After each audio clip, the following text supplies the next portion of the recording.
Hey, this is Nate from Web 801, where we turn brochure websites into sales machines. In today's video, we're going to go over something that's very important and oftentimes overlooked with a business website, and that is email marketing. We're going to talk about a few things. First, why is email important? Does it still work? Do people actually use email as part of their marketing strategy?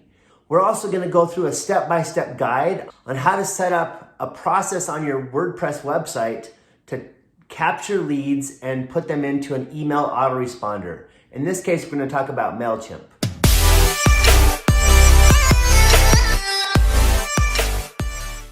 So the first question is, what's an email list? According to one source, an email list is a list of emails that businesses have gathered from visitors, either clients or potential clients, who'd like to receive information, updates, discounts, and other details about your business in a digital format that's sent to their email inbox. Why are email lists so important then? Email marketing is the best way to connect with your customers. You're 6 times more likely to get higher click-through rates through email than any other source. So email marketing is still a must. One of my favorite marketers, Neil Patel, said this about email marketing. Out of all the channels I've tested, as a marketer, email continually outperforms most of them. Not only does it have a high conversion rate, but as you build up your list, you can continually monetize it by pitching multiple products. Just look at e-commerce sites like Amazon. One way they get you to continually buy more products from them is by emailing you offers on a regular basis. So the common question I get is, where do I start? Here's the simple answer. Give visitors a reason to opt in or sign up for email.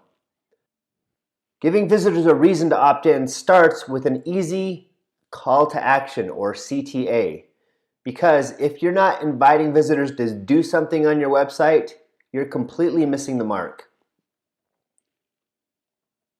Here's some examples of CTAs that really work. One of them could be download our paperwork. If you own a service business and you have paperwork that people have to fill out when they get to the office, have them download it ahead of time. By having a call to action like this, when they click on it, it says, hey, here's your name, email, and have you worked with us before? This helps me know whether it's a new lead or a repeat client. And then when they click get the paperwork, you've captured their name, their email, and you're going to give them what they need. Another option is free downloads. This client specifically has either PDFs or MP3 files that she's willing to give away to her clients. And you'll notice here it says, I'd like to receive email announcements from time to time. We've default checked the yes please. That's an opt-in form.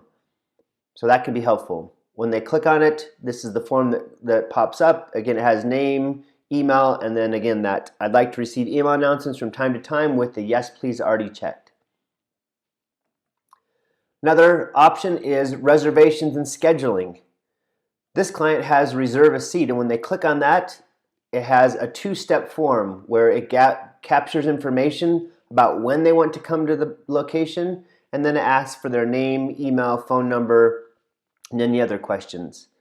And these people have built a huge list based on their reservations. Next question is, how do I set up the process?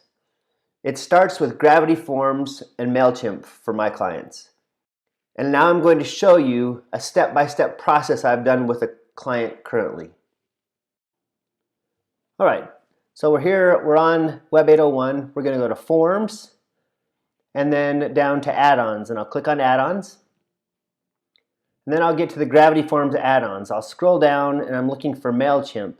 There's the MailChimp add-on. I'll click Install and then Activate Plugin. I'll then go back to Forms, and as you can see, I have a lot of forms here, so I'm going to click on Active. I'll find the form that I want to use. I'll go to Settings and I'll click MailChimp. When I click MailChimp, I'll see this little message, go to the MailChimp settings. So I click on that, and notice that I need a MailChimp API key. So then I'm going to go to MailChimp and go to the drop down to Account. Then I'll see Extras and then API keys. I click on that. And you'll scroll down, you'll see your API keys. You'll see you don't have any active API keys, so I create an API or create a key. And then you'll see there it shows up. I'll copy that. Then I'll go back to the add-ons and I'll paste that in right here and click update. Now I've created the API key between Gravity Forms and MailChimp. Now I'll go back to Forms. I'll click on Active and I'll go to Onboarding and then MailChimp Settings. Then I'll click Create a MailChimp feed. I'm going to label this one with the name. In this case, I'm going to call it Discovery. And then I'll select the MailChimp account, which is Web 801. And then it's going to show a bunch of different fields. In this case, I'm going to click Email, Address. I'll add the address just because I'm asking for that. But when you're doing this, you're not going to see all these fields. Mainly you might see email, first name, last name.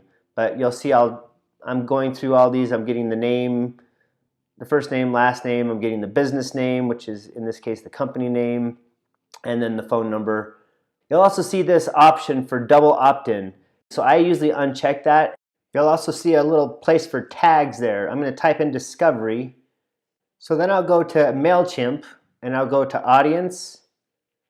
And you'll see I have tags. I'm going to click View All Tags. And then I'm going to click Create Tag. And I'll call this one Discovery as well. And I'll click Create. And I'm going to click Update Settings. Now I'm going to show you how this works. I click on Start the Discovery Process. I'll fill this out quickly with a few of the options. I'll autofill this as well. And click Submit. Now when I go back to MailChimp and I refresh this, I'm going to click on Audience. And I'll see Discovery. I'm going to click on the Discovery tag. I'm going to click View Contacts. And you'll see that the lead that I just got is now automatically imported into my MailChimp account. I can also check this in entries, and there's the lead there as well. So the question now is, what do I do with these leads as they come in? How do I email them out? So I'll go to MailChimp and I will go to Campaigns. And I'm going to create a campaign. And I'll just create an email and I'll call this Discovery number 1. And I'll click Begin. And then when I get here, it's going to ask me to, and I could have all my subscribed contacts, or I could click Edit Recipients, and I'm going to say, no, I only want this to go to my Discovery leads. And I can personalize the to field with their first name, and click Save. And then the rest of this would be another tutorial about how to use MailChimp more effectively. But for now, this is how we merge our Gravity Forms leads with MailChimp. Thanks for watching the video today. I hope you liked it. If you did like it, give it a thumbs up. And subscribe to my channel up above. I'm Nate from Web 801, where we turn brochure websites into sales machines.